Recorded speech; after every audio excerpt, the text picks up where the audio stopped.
Welcome back to WAPSI. So we can move to another section of atomic and nuclear. So the first question is the de Broglie wavelength associated with the electron of hydrogen atom in the ground state. So in this question they have not given any kind of data, but one point is that the electron of hydrogen atom in the ground state. So what's the energy of electron in the ground state? We know that energy is equal to minus 3.6 electron volt, because the ground state means n is equal to 1 by n square. By n is equal to 1, that means divided by 1, then therefore the energy is minus 13.6 electron volt. So how we can see, how we can connect this energy with the wavelength? We know that E is equal to h nu and E is equal to hc by lambda. So we have to find lambda, so hc by E. Okay, so and this energy is in electron volt, we have to change that to joule. Okay, we don't want to do that kind of old calculation. If the energy is in electron volt, it can be the wavelength can be found by a direct equation. Lambda is equal to 12.27 by energy, root of energy, 12.27 by root of energy angstrom. Okay, how in here the energy is 13.6 electron volt, that the root of the magnitude, only considering the magnitude, that means the root of 13.6 is approximately will be lambda is equal to 12.27 divided by 3.68. Okay, root of energy, that means root of 13.6 is approximately 3.68. Okay, 12.27 divided by 3.68 approximately 4 point something. So in here our options is 3.3 Armstrong. Okay, 3.3 Armstrong. We can choose our option B as the correct answer. So moving to the second question.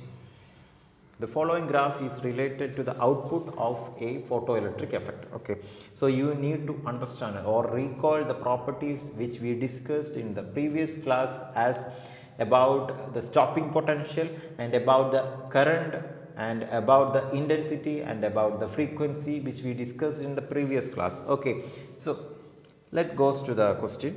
The following graph represents the variation of photocurrent with anode potential for a metal surface. Here I1, I2 and I3 represent intensities, and gamma 1, gamma 2, gamma 3 represent frequency for curve 1, 2, 3 respectively. Okay, the curve 1, 2, 3 is shown in figure, and the y-axis is photocurrent and the x-axis is anode potential. Okay, so here we can see two stopping potential. Okay, the first one is here, this is the first stopping potential and this is the second stopping potential, and from the graph we can say that the stopping potential of first one and the second one are same. Okay, so I1, I2, I are current and gammas are frequencies. Okay, so when we can say, that means the stopping potential is same, so what we can say from that? The stopping potential is depend upon, that means energy is depend upon frequency, correct? So frequency of 1 and 2 are same, so frequency is represented by gamma, so gamma 1 equal to gamma 2. So which option is correct? A and C. Okay, A and C both have gamma 1 equal to gamma 2. Now we want to discuss about current. Okay, this is the photocurrent made by them, and okay, 2 and 3 have same photocurrent, and photocurrent means by what? Photocurrent means by what? The current is depend upon the intensity. So intensity of 2 and 3 are equal, so I2 should equal to I3. Okay, I2 is equal to I3. none of the options have I2 equal to I3, but in the first option I1 not equal to I2, then I2 equal to I3, then must be I1 not equal to I2, and in the third option C, I1 is equal to I2, so that must be an incorrect option. So first one, option A is the correct option. I1 is not equal to I2. Okay, so we can move to the third question.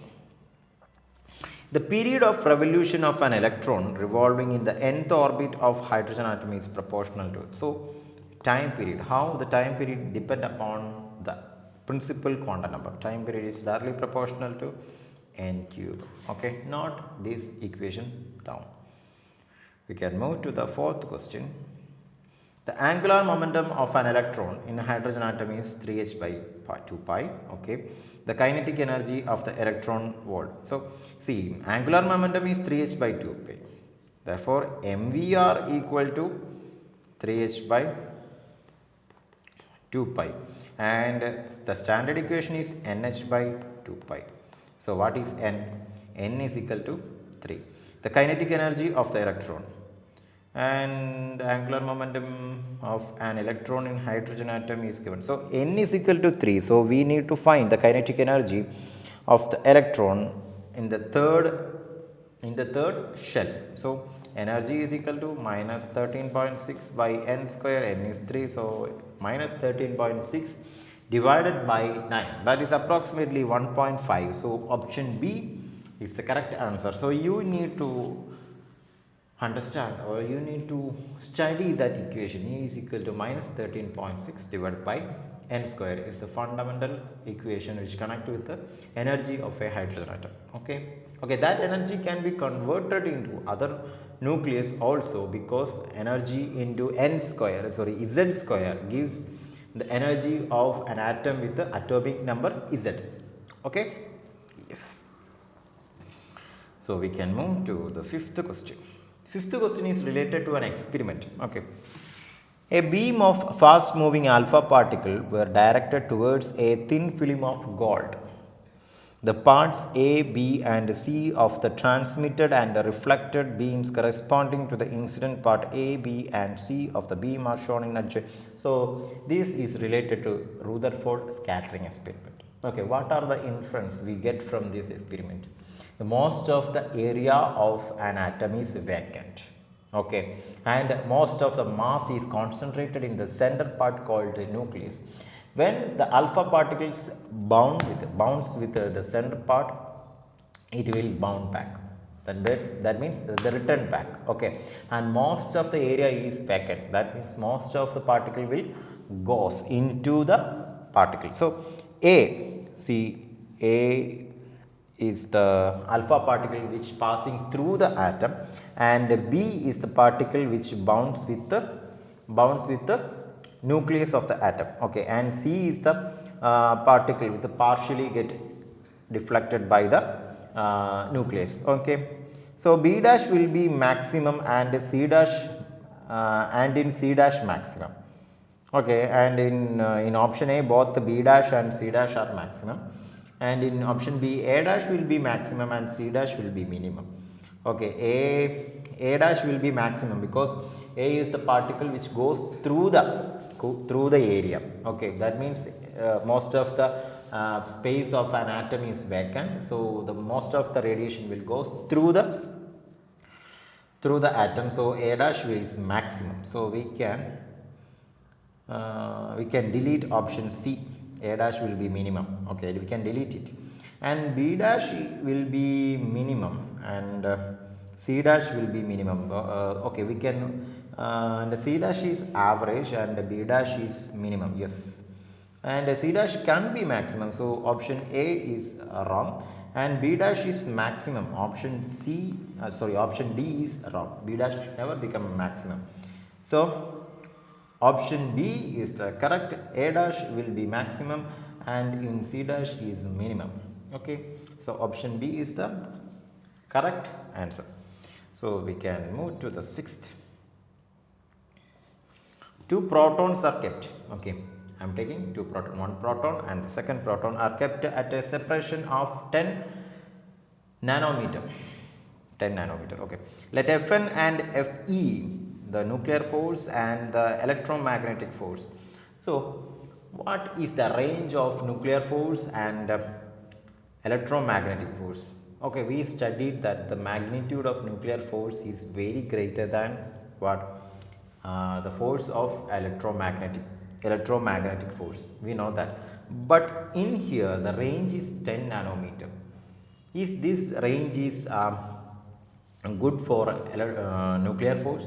No, this range is very larger than a nuclear particles states. Okay, the nuclear particles are very closer to each other and the nuclear radius is approximately 10 raised to minus 12 and the nuclear particles are within the 10 raised to minus 15. So this is nanometer, that means 10 nanometer means 10 raised to minus 8. Okay, 10 raised to minus 8 is 10,000 times larger than this 10 raised to minus 12. Okay, 10 raised to 4 range, that means 10,000 times larger. Okay, that means that is a too far radius, too far distance. Okay, when for what? For the nuclear particles to exhibit nuclear force. Okay, so the nuclear force is very small. Okay, and this range is good for what? The electromagnetic force. Okay, the force by electromagnet is 1 by 4 pi epsilon 0 q1 q2 by r square. Okay, that r is good for that r distance r is good for the nuclear force. Okay, but so we can choose the nuclear force is very smaller than electromagnetic force. So option B is the correct answer. Okay, so we can move to the seventh question. Seventh question is about beta decay. Okay, we have already seen what is beta decay.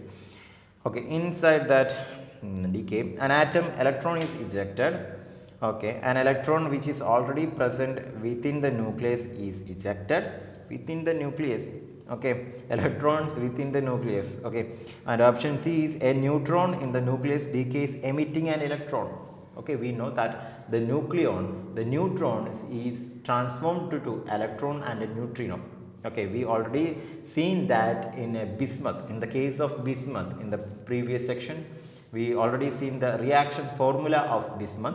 But the neutron from the nucleus, the nucleon, that means the neutron is decaying into what? Electron and a neutrino. So option C is a neutron in the nucleus decays emitting an electron. A neutron in the nucleus decays. Yes, neutron is actually decays to electron. So option C is the correct answer in the beta decay, beta minus decay. Okay. Okay, coming to the eighth question. A radioactive element has half-life of 15 years. So in here T half is 15 years. Okay, what is the fraction that will decay in 30 years? So time is given. Okay, time is given. We have to find what fraction after 30 years, what fraction will be there. Okay, actually we can do this in two methods. One is theoretical method and the second is logical method. They said that 15 years is the half-life. That means if there is 10 particle, what will happen? Okay, if there is 20 particle, consider that if there is 20 particle, what will happen in the first T half? That means first 15 years, the 20 particle disintegrate into 10 particle. Okay, then another T half. What happens in another T half? That means after 15 years that will disintegrate into 5 particle. That means after 30 years 20 particle will be disintegrated into 5. That means 5 by 20, that is 1 by 4. Okay, so only 25% will be there. Okay, the last 25% of the initial it will be there. So option A 0.25 is the correct answer. Or we can do this by theoretical method also, because T half is given. Okay, T half is given, so we can find the constant. N is equal to n0 e raised to minus lambda t, and T half, that means 1 by 2 is equal to e raised to minus lambda t. So 2 is equal to e raised to lambda t. So lambda t is equal to ln2. So t is T half, that is given 15 years. So lambda is equal to ln2 by 15. Okay, put that in a box, and we want to find n. N0 is already we want to find n0, n. So n by n0 is equal to e raised to minus lambda t, and n0 by n is equal to e raised to lambda t, and ln, and lambda is what? ln2 by 15. So and multiply the lambda by, substitute this lambda in the above equation, e raised to lambda t, then solve it, then we get, and t is equal to 30. So e raised to 2 lambda 2. Okay, we can n by n0, which is equal to e raised to, correct, sorry, n0 by n is equal to e raised to lambda t, and lambda is ln2 by 15, and t is 30. So 30 into 15 is what? 2, which is equal to e raised to 2 ln2. We can take that coefficient 2 to the inside ln2, so that will be make the power of 2, so which will is equal to e raised to ln4. That means ln2 is equal to ln of 2 raised to n. Okay, by using this formula, which is equal to e raised to ln4, which is equal to 4. Okay, so n0 by n is equal to 4, so n by n0, which is equal to 1 by 4. So we have only 1 by 4th of the initial number of particles, that means 25%, correct? Yes, so option A is correct. We have proved in theoretical method and logical method. Okay, yes. So moving to the 9th question, light of certain frequency and intensity of incident on a photosensitive material cause a photoelectric effect. Okay, that means a frequency and intensity is specific. Okay, if both the frequency and intensity are doubled, okay, the photoelectric saturation current become, that means the current is related to frequency and intensity. Which one is correct? Or both are related? No, we know that current is related by number of electrons, and number of electrons is related by intensity only. So frequency is double, we don't want to care about that. So the photoelectric saturation current become double. So option 2 is the correct answer. Moving to the 10th question, in Rutherford experiment for head-on collision, alpha particle with a gold nucleus, that means the nucleus of gold atom. Okay, we have taken the atom of gold and the alpha particle is strike with the nucleus. Okay, the impact parameter is, so we want to know what is impact parameter. So I will draw a graph. If this is the nucleus of gold, okay, and this is alpha particle. So we will draw a direction from the alpha particle to the center. If the alpha particle is pointed to the center, okay, so but the case can be different. Okay, if the alpha particle is going like this, then alpha particle is deflected by the nucleus of the gold atom. Then how we can calculate the impact parameter? See, this is a straight line, so we will draw a straight line which is pointed to the center. Okay, so this will be the impact parameter. Okay, so if this alpha is going like this, deflected by this, so the impact parameter is, from the center we draw a parallel to the straight line, so the impact parameter is this one. So by increasing the impact parameter, the deflection, the angle of deflection will decrease. Okay, when the impact parameter is 0, it will deflect straight back. Okay, because it is pointed to the center of the nucleus. Okay, so that is the relation between the impact parameter. So in this options, 0, first option is the correct answer, 0. The impact parameter is 0 when the when the alpha particle is bounded back, that means bounds with the nucleus. Okay,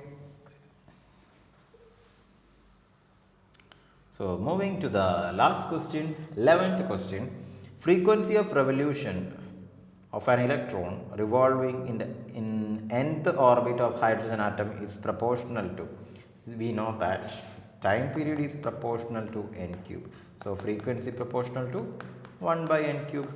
So option 4 is the correct answer.